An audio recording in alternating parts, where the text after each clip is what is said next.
إذا متابعينا الكرام، في هذا الخبر العاجل والمهم، وزير الرياضة المصري يعلن عدم نية مصر الترشح لتنظيم كأس العالم لسنة 2030، موضعا حدا للإشاعات التي كانت تتحدث عن أن مصر والسعودية واليونان سوف يقدمون ملف ترشيح مشترك لتنظيم كأس العالم لسنة 2030. وهذه المسألة مهمة متابعينا الكرام بالنسبة للمغرب، لأن عدم وجود هذا الملف ديال الترشح المشترك سوف يضمن للمغرب ليس فقط الأصوات الإفريقية، وإنما أيضا الأصوات العربية والأصوات الآسيوية. لأن إن كان هناك ملفين ثقيلين من هذا النوع، المغرب وإسبانيا والبرتغال وأيضا مصر والسعودية واليونان، الأصوات الإفريقية والأصوات العربية والأصوات الآسيوية غادي تفرق على هذا الملفين.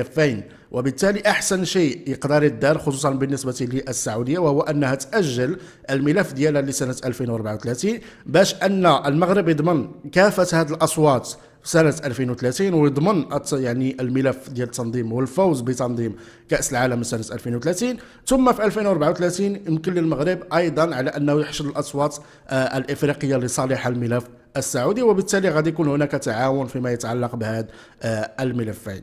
اذا هنا رسميا متابعينا الكرام، التصريح ديال وزير الرياضه المصري يوضع او يقوم بوضع حد لجميع تلك الاشاعات اللي كنا كنسمعوا خلال الايام الماضيه او الاسابيع الماضيه، خصوصا هذه الاشاعات اللي كان كيحاول نظام حضاره الجزائر وابواقه الاعلاميه على انه يركب عليها من اجل التشويش على ملف المغرب لتنظيم كاس افريقيا. كانوا كيروجوا على ان الاصوات غادي تمشي لمصر وغادي تمشي للسعوديه، وانه غادي يكون هناك اختلال للاصوات، والمغرب ما غاديش يقدر يجمع الاصوات، وكاع تلك الاشاعات والخزعبلات اللي كنشرها اعلام حضاره الجزائر. لكن الان متابعينا الكرام جاء الخبر اليقين، وننتظر ان نرى الخبر اليقين ايضا فيما يتعلق بترشح السعوديه، اللي كنظن على انه في الغالب غادي تاجل الترشيح ديالها الى سنه 2034.